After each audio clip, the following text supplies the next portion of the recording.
Hi, இன்னைக்கு என் ஸ்டைலில் சாம்பார் பொடி எப்படி பண்ணுறதுன்னு நம்ம பார்க்கலாம். என்னென்ன சாமான்லாம் வேணும், என்னெல்லாம் நான் எடுத்துக்கிறேன் அப்படின்றத இப்போ நான் உங்களுக்கு காட்டுறேன். இது நான் வந்து சாம்பார் பொடி வந்து வறுத்தரைச்சி தான் பண்ணுவேன். நான் வந்து மிஷினில் கொடுத்து தான் அரைப்பேன், ஆனால் வறுத்துப்பேன். நான் அதுக்கு முன்னாடி வெயிலில் காய வச்சு பண்ணுறதை விட வறுத்து அரைச்சி பண்ணால் சாம்பார் பொடி ரொம்ப வாசனையாகவும் இருக்கும், ரொம்ப நாளைக்கு கெட்டும் போகாது. ஸோ அளவு சொல்கிறேன், பார்த்துக்கோங்க. இது வந்து 1/2 கிலோ மிளகா எடுத்துட்டு இருக்கேன், நீட்டு மிளகா. 1/2 கிலோ மிளகாக்கு 3/4 கிலோ தனியா. ஸோ இதுதான் அளவு. இது மட்டும், இந்த அளவு மட்டும் கரெக்டாக இருக்கணும். 1/2 கிலோ மிளகா எடுத்துட்டு இருக்கேன், 3/4 கிலோ தனியா எடுத்துட்டு இருக்கேன். சரியா?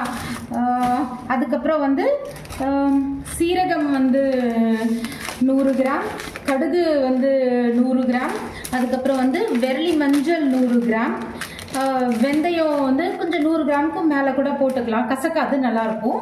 அதுக்கப்புறம் மிளகு, துவரம்பருப்பு, கடலைப்பருப்பு, உளுத்தம்பருப்பு, இது 3 பருப்புமே நான் சாம்பாருக்கு போடுவேன். ஓகேவா? ஸோ இதுக்கு வந்து அளவு வந்து இந்த டம்ளர் ஒன்று எடுத்துட்டுருக்கேன். நம்ம காஃபி சாப்பிடுவோம்ல, அதோட கொஞ்சம் பெரிய டம்ளர். இந்த டம்ளரில் வந்து துவரம்பருப்பு, கடலைப்பருப்பு, உளுத்தம்பருப்பு நான் அளந்துக்க போகிறேன். ஸோ இப்போது அளவு இதுதான். 1/2 கிலோ மிளகா அண்ட் 3/4 கிலோ தனியா. ஓகே, ஸோ இந்த டம்ளரில் கடலைப்பருப்பு அளந்துக்க போகிறேன். இதெல்லாம் வந்து மொத்தமாக வெயிலில் காய வச்சும் பண்ணலாம், வறுத்தும் அரைச்சிக்கலாம். நான் வறுத்துப்பேன். கடலைப்பருப்பு வந்து இந்த டம்ளரில் எடுத்துட்டாச்சு. அடுத்து இப்போது உளுத்தம்பருப்பு எடுத்துக்க போகிறேன். உளுத்தம்பருப்பு இதே டம்ளர். உளுத்தம்பருப்பு வந்து ஃபுல் டம்ளர் எடுத்துக்க வேண்டாம், இதுக்கு 1/2 டம்ளர் போதும், நிறைய வேண்டாம் இதுக்கு. உளுத்தம்பருப்பு அண்ட் தென் துவரம்பருப்பு. துவரம்பருப்பு ஃபுல் டம்ளர் எடுத்துக்கணும். ஸோ ஒரே டம்ளரில் தான் அளக்கிறேன், மாற்றி கிடையாது. ஸோ துவரம்பருப்பு எடுத்துட்டேன், முடிஞ்சது. ஸோ இது பருப்பு எடுத்துட்டோம், கடலைப்பருப்பு, உளுத்தம்பருப்பு, துவரம்பருப்பு இந்த அளவு எடுத்துட்டோம். இப்போ அடுத்து மிளகு இதெல்லாம் எடுத்துக்க போகிறோம். இப்போ நான் அடுத்த செட் சாமான் எடுத்துட்டு இருக்கேன். மிளகு எடுத்துக்க போகிறேன். ஸோ மிளகு வந்து இந்த டம்ளர் எடுத்துட்டோம்ல, இதே டம்ளர் தான் அளவு. இந்த டம்ளரில் 3/4 டம்ளர் இல்லைன்னா 3/4 டம்ளருக்கும் கம்மி, ரொம்ப மிளகு போட போகிறதில்ல.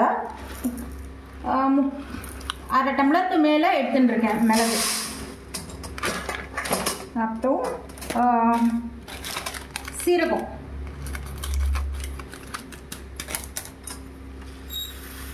சீரகமும் அதே அளவு 1/2 டம்ளருக்கு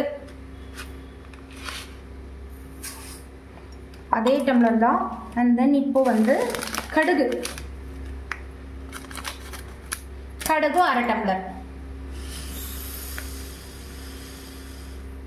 கடுகும் 1/2 டம்ளர் எடுத்துட்டாச்சு.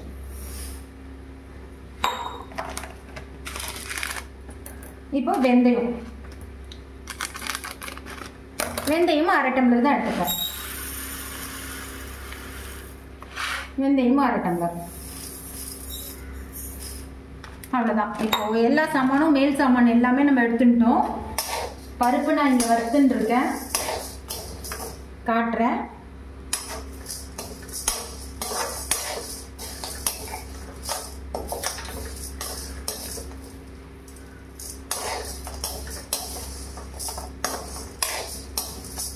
மிளகா தனியாவே நான் வறுத்துப்பேன், மிளகா தனியாவும் வறுத்துட்டா தான் நல்லாயிருக்கும்.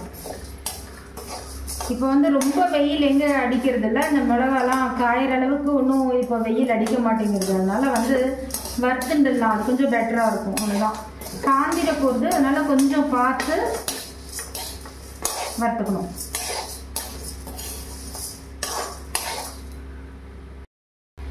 ஸோ இப்போ வந்து நான் இதை பருப்பெல்லாம் வறுத்து கொட்டி வச்சுட்டேன் டப்பாவில்.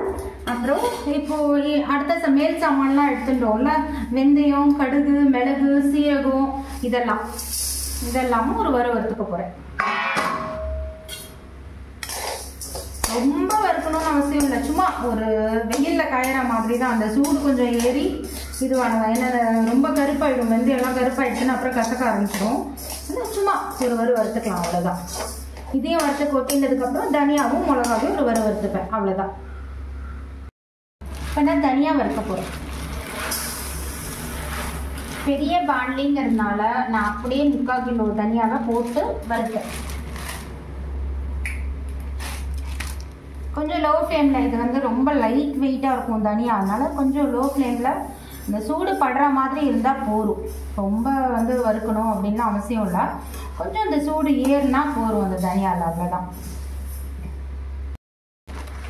மிளகா வறுக்க போகிறேன். மிளகாவை கொஞ்சம் பேட்சாக தான் வறுக்க முடியும், நான் பெரிய மிளகாவில், நல்லா கொஞ்சம் பேட்சாக வறுத்துக்க போகிறேன். இதுவுமே லேசாக சூடு பட்டால் போதும், ரொம்பலாம் வறுப்படணும்னு அவசியம் இல்லை, லேசாக சூடானால் போதும், அவ்வளோதான். போட்டு மிக்சியில் போட்டு அரைச்சின்னு வந்ததுக்கப்புறம் நான் உங்களுக்கு சாம்பார் பொடி காட்டுறேன்.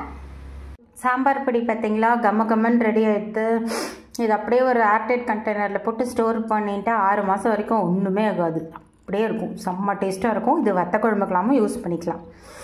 இது வந்து வெறும் மிளகா அப்படி கறந்துக்கலாம், சும்மா போடுவோம்ல, காயெலாம் எது பண்ணாலும் அதுக்கு நான் சாம்பார் பொடி போட மாட்டேன். இந்த மாதிரி வெறும் மிளகா அப்படி வெறும் காஞ்ச மிளகா மட்டும் நல்லா வறுத்து அரைச்சின்னு இருக்கேன். இது சாம்பார் பொடி.